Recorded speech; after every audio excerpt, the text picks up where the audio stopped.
Me friends and ఫ్యామిలీతో సరదాగా బయటకు వెళ్ళటానికి కారు లేదా అయితే వెంటనే ఈ నెంబర్కి కాల్ చేయండి.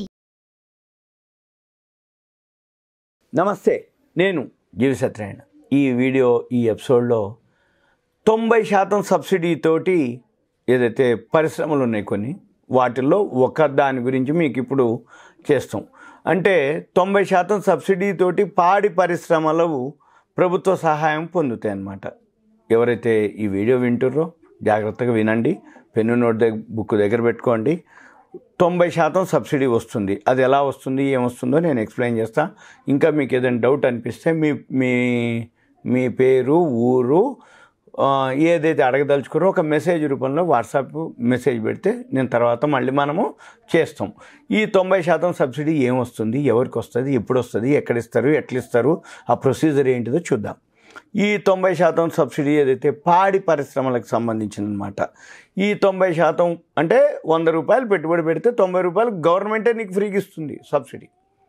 అది ప్రభుత్వ సహాయం పొందుతున్నటువంటివి ఏదైతే కేంద్ర ప్రభుత్వంతో కలిసి రాష్ట్ర ప్రభుత్వాలు గ్రామీణ ప్రజలకు, ముఖ్యంగా రైతులకి ఆర్థిక స్వాతంత్రానికి ప్రోత్సహించడానికి కొత్త పథకాలను ప్రారంభించడం జరిగింది. దానిలో ఈ పథకం కింద, ఇప్పుడు చెప్పబోయే ఈ పథకం కింద మినీ డైరీ ఫామ్లు ఏర్పాటు చేసుకోవటం, మినీ డైరీ ఫారాల కోసం, మినీ డైరీ ఫారాలు అంటే పాలై, ఈ పాల ఉత్పత్తుల కోసం వాటికి ఏదైతుందో భారీ సబ్సిడీలు ఇవ్వనున్నట్లుగా ఇది గ్రామీణ తెలంగాణ మరియు వేరే రాష్ట్రాలకు కూడా ఇప్పుడైతే ప్రజెంట్ మన తెలంగాణ రాష్ట్రానికి ఏదైతే జీవనోపాధి ఉంది దానికోసానికి అనమాట. అయితే ఇప్పుడు మనం ఏదైతే వీడియో చేస్తున్నామో ఏదైతే ఈ పథకం కింద రైతులకు మరియు గ్రామీణ యువత, అంటే ఆల్రెడీ మీకు రైతులు అంటే విలేజెస్లో రైతులు ఉంటారు, లేదు కొత్తగా అంటే ఇప్పుడే ఎడ్యుకేషన్ అయిపోయి ఉన్నటువంటి గ్రామీణ యువత కూడా వాళ్ళకి హైటెక్ డైరీ ఫామ్లు అంటే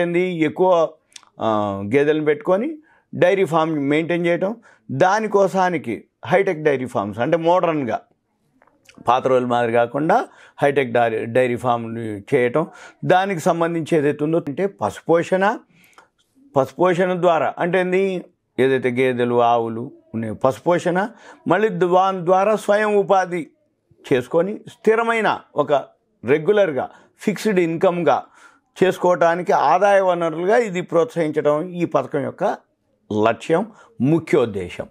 అయితే ఈ కార్యక్రమాన్ని విజయవంతం చేయడానికి అవసరమైనటువంటి ఫైనాన్షియల్గా ఆర్థిక సహాయం మరియు సాంకేతిక సహాయం, అంటే ఎలా చేయాలి, ఏం చేయాలి, ఎట్లా చేయాలి అన్ని వాళ్ళే కోచింగు, ట్రైనింగు, ఆర్థిక అంటే ఫండ్స్ ఫైనాన్షియల్గా ఇస్తారు, మళ్ళీ దానికి సంబంధించిన టెక్నాలజీ నాలెడ్జ్ కూడా మీకు సహాయం చేస్తారు అని తెలంగాణ ప్రభుత్వం హామీ ఇవ్వటం జరిగింది.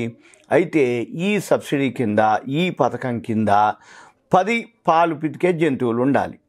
ఏది గేదెలు, లేదు ఆవులు, బర్రెలు గేదెలు అంటాం కదా, ఆవులు అవి. అయితే 10 ఉంటే ఈ 10 తోటి మినీ డైరీలు స్థాపనకి మార్గనిర్దేశకం చేస్తుందన్నమాట. అయితే మనకేముంటుంది దీనికి సంబంధించిన వ్యవసాయ క్షేత్రం అంటే పొలం కానీ ఏదన్నా ల్యాండ్, మన దగ్గర విలేజెస్లో పొలాలు ఉంటాయి కదా అవి. అయితే దానికి సంబంధించినటువంటి పొలానికి సంబంధించినటువంటి వ్యవసాయ క్షేత్రం ఏర్పాటుకి అంటే షెడ్లు అనుకోండి, వాటికి సంబంధించి చేయాల్సిన ఇన్ఫ్రాస్ట్రక్చర్ కోసం అనుకోండి, వాటన్నిటికీ 25% ఆర్థిక సహాయం ప్రభుత్వం అందిస్తుంది.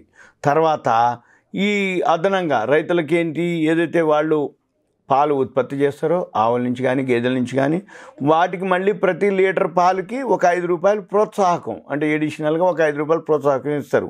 అయితే దీనివల్ల ఏమవుతుంది, పాడి పరిశ్రమ అభివృద్ధి చెందుతుంది విలేజెస్లో, గ్రామాల్లో. అయితే మరియు రాష్ట్రంలో ఏమవుతుంది, పాల ఉత్పత్తి పెరుగుతుంది. ఎప్పుడైతే పాల ఉత్పత్తి పెరుగుతుందో పాలకు సంబంధించిన ప్రొడక్ట్స్, పాలు, పెరుగు, వెన్న, నెయ్యి, జున్ను, ఏవైతే పన్నీరు, ఇవన్నీ ఏవైతే ఉన్నాయో దానికి సంబంధించిన అన్ని సేల్స్ విపరీతంగా ఉంటాయి.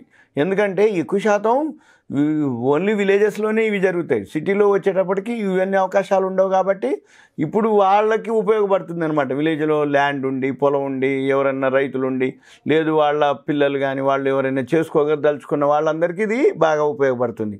అయితే దీనివల్ల ఏమవుతుంది, వ్యవసాయ ఉత్పాదకత పెరుగుతుంది మరియు గ్రామీణ ప్రాంతాల్లో ఉపాధి లభిస్తుంది. ఎందుకంటే అందరూ కూడా సిటీకి వచ్చి చేయలేరు పని. అంటే ఎడ్యుకేషన్ కావాలంటారు, కంప్యూటర్ నాలెడ్జ్ కావాలంటారు, సిటీ తెలిసి ఉంటుంది తెలియదు.